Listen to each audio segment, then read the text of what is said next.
गांव में जो बच्चे ऐसे हैं जो दूसरी जगह जाने में असमर्थ हैं और कुछ पैसों का अभाव के कारण नहीं सीख पाते हैं, लेकिन हम अपने गांव में खुद गाड़ी ले जाते हैं, कंप्यूटर लैब ले जाते हैं और वहां हम बहुत गरीब पिछड़े बच्चों को सिखाने का कार्य करते हैं।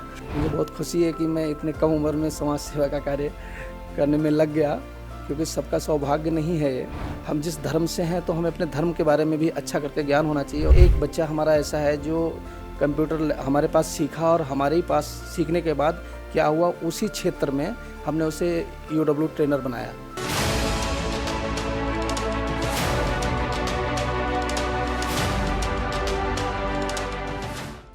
एक गांव, एक विद्यालय, एक टीचर और 30 छात्र, ये एकल विद्यालय का स्वरूप है जहां एक आचार्य इन 30 बच्चों को पढ़ाते हैं।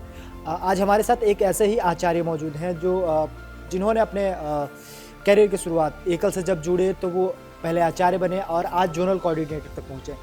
ये पिछले लगभग 17-18 साल से एकल के लिए कार्य कर रहे हैं। एकल अभियान के कार्यों को ग्राम वासियों तक पहुंचा रहे हैं, उन लोगों तक पहुंचा रहे हैं जो वाकई में साधन संसाधन से पिछड़े हुए थे। धर्मपाल जी, आपका बहुत बहुत स्वागत है हमारे खास शो कर्मवीर में। तो सबसे पहले हम आपसे यही जानेंगे कि आप एकल अभियान से कैसे जुड़े, कैसे आचार्य बने? हमारे घर पे कुछ कार्यकर्ता आए हुए थे स्टार्टिंग में। सबसे पहले हमारे यहाँ संच प्रमुख आया हुआ था, उनके माध्यम से हमारी ज्वाइनिंग हुई है और मैं अप्रैल 2006 में हम जुड़े एकल से। और सर्वप्रथम हम आचार्य के दायित्व पे रहे और आचार्य बनने के बाद लमसम में 2 साल मैंने आचार्य का कार्य किया है। उसके बाद मुझे संच प्रमुख का दायित्व मिला जो 30 गांव को देखता है। संच प्रमुख के दायित्व के बाद फिर संकुल प्रमुख का दायित्व रहा। उसके बाद 2011 में मैं रांची ट्रेनिंग में आया, उसको MID बोलते हैं। MID की ट्रेनिंग किया मैं 3 महीने का, उसमें कंप्यूटर शिक्षा सारा सिखाया गया था। यहाँ से जाने के बाद मुझे भाग कार्यालय प्रमुख की जिम्मेवारी मिली, जो 5 साल में भाग कार्यालय पे रहा हूँ और जितनी भी रिपोर्टिंग का कार्य हो रहा था वो रिपोर्टिंग का कार्य कर रहा था। 2014 में मैं दिल्ली चला गया, श्री हरि केंद्रीय कार्यालय में केंद्रीय कार्यालय सहायक रहा। वहाँ भी मैंने 4 से 5 साल वर्क किया हूँ। उसके बाद किसी कारणवश मैं घर आ गया। 2019 में मैं सेंटर तीतरो सहारनपुर में एकल ऑन व्हील का टीचर बना और वहाँ भी मैंने 4 साल लमसम में कंप्यूटर सिखाने का कार्य किया और ऐसे धीरे धीरे चलता रहा। इसके बाद फिर वापस में मैं बरेली आ गया, ईओडब्ल्यू ट्रेनर ही रहा हूँ और 2 साल मैं ईओडब्ल्यू ट्रेनर का यहाँ भी पढ़ाया हूँ। इसके बाद अब वर्तमान में मेरे पास जोनल कोऑर्डिनेटर का दायित्व है प्रभाग पी भाई। आपने एक आचार्य से अपने जीवन की शुरुआत की, एकल के जीवन सेवा आयु की बात करें तो शुरुआत की। आपने ईओडब्ल्यू की बात की कि ईओडब्ल्यू में आपने बच्चों को शिक्षण दिया, ट्रेनिंग दी। तो ईओडब्ल्यू क्या है और कैसे इससे बच्चे जुड़े? इसमें क्या है, हम लोग गांव में अपनी वैन ले जाते हैं।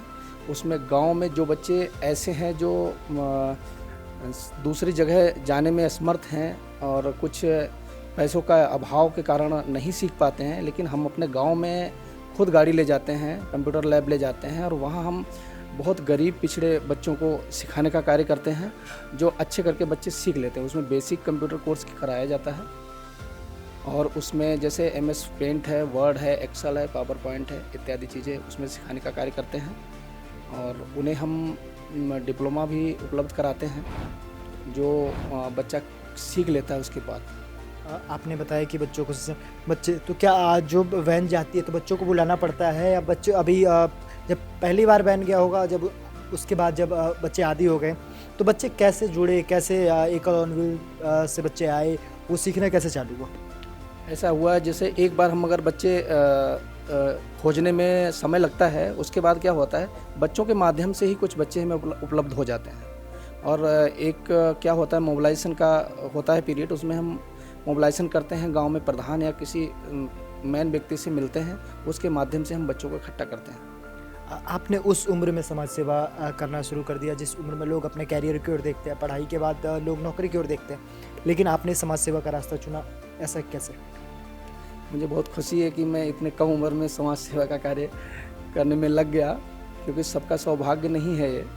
मेरा सौभाग्य मैं इसे समझूंगा अपना कि मैं इतने कम उम्र से और समाज सेवा में लग गया। आप प्रायः लोग देखते हैं कि नौकरी के बाद लोग पढ़ाई के बाद लोग नौकरी की ओर देखते हैं, पैसा कमाने की ओर देखते हैं, लेकिन आपने समाज सेवा इसके लिए ये प्रेरणा आपके अंदर कहाँ से आई? प्रेरणा देखिए ऐसा है, मैं जब संघ प्रमुख था तभी मैं आईटीसी किया, मैं आरएसएस में मैंने वो एक ट्रेनिंग की 15 दिन का। तो उस ट्रेनिंग से बहुत सारी प्रेरणाएं मिली हैं मुझे, जैसे कि उसमें ऐसी चीज़ें हिंदुत्व के बारे में सारी चीज़ें सिखाते हैं वो लोग, और वो अच्छा भी है क्योंकि हम जिस धर्म से हैं तो हमें अपने धर्म के बारे में भी अच्छा करके ज्ञान होना चाहिए और उससे संबंधित हमें उसको सारा वो रखना चाहिए। आज आप इतने 17-18 सालों से काम कर रहे हैं और उन इलाकों में काम कर रहे हैं जहाँ पे साधन संसाधन नहीं थे, उन बच्चों को पढ़ा रहे हैं जिनको वास्तव में शिक्षा की ज़रूरत थी, जो शिक्षा के माध्यम से समाज की मुख्य धारा में जुड़े। तो इन बदलाव को आप कैसे देखते हैं? एकल के माध्यम से आपने जिन जिन क्षेत्रों में काम किया, 17-18 साल से काम कर रहे हैं, तो 17-18 सालों में एकल के माध्यम से कितना बदलाव आया है? बहुत सारा बदलाव आया है। मैं अपने कंप्यूटर बस की ही बात कर रहा हूँ। अभी क्या है कि जहाँ हम कंप्यूटर बस में बच्चों को सिखा रहे थे, उसी में से एक बच्चा हमारा ऐसा है जो कंप्यूटर हमारे पास सीखा, और हमारे ही पास सीखने के बाद क्या हुआ, उसी क्षेत्र में हमने उसे ईओडब्ल्यू ट्रेनर बनाया। और एक ऐसी बहन है, वो पहले कंप्यूटर सीखी और आज वो एक मंगलम हॉस्पिटल है, उसमें वो रिसेप्शन पर काम करती हैं। ऐसे कितने बच्चे होंगे जो आपके एकल से लाभान्वित हुए और आज अच्छी नौकरी कर रहे हैं या अच्छी जगह जा रहे हैं? सर मेरी नॉलेज में अभी 15-20 ही कार्यकर्ता ऐसे हैं जो बहुत अच्छे करके पैसे कमा रहे हैं। कुछ जन सेवा केंद्र हैं और कुछ हॉस्पिटल्स हैं और कुछ प्राइवेट संस्था में काम कर रहे हैं। अभी नेशनल एग्जीक्यूटिव कमेटी की बैठक हुई, आप भी बैठक में शामिल थे, तो इस बैठक में किन बिंदुओं पर चर्चा हुई? क्या क्या ऐसे सुझाव थे जो आप द्वारा दिए गए, या फिर जो ट्रस्ट बोर्ड के लोग थे उन्होंने क्या क्या सुझाव दिए? देखिए बहुत सारे विषय उसमें आए हैं। जैसे इसमें क्या है, कुछ जगह जो बच्चों की उपस्थिति है उससे संबंधित और क्या क्या समस्याएं आ रही हैं उस विषय से, क्योंकि उसको हमें कैसे ठीक किया जा सके।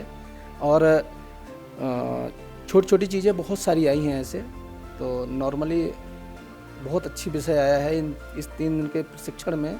मुझे लग रहा है कि आगे चल के हम यहाँ से जाने के बाद बहुत अच्छा करके कार्य करने की कोशिश करेंगे। बहुत बहुत धन्यवाद धर्मपाल जी हमारे साथ जुड़ने के लिए, सारी चीज़ें बताने के लिए। तो ये थे धर्मपाल राजपूत जो एकल विद्यालय से आचार्य बने, फिर वहीं आगे संघ प्रमुख बने। संघ प्रमुख के बाद धीरे धीरे जैसे इनकी सेवा आयु बढ़ती गई, बाद में ये ईओडब्ल्यू कंप्यूटर ट्रेनर भी रहे, जिन्होंने कई बच्चों को कंप्यूटर सिखाया, उन्हें समाज की मुख्य धारा जो शिक्षा की जो मुख्य जरूरत थी उससे जोड़ा। तो ऐसे कई कर्मवीर हैं, कई कार्यकर्ता हैं जो एकल अभियान को ग्राउंड लेवल पे अच्छे से काम कर रहे हैं और लोगों तक उसको जो सारी कार्य योजनाएं हैं उनको पहुंचा रहे हैं।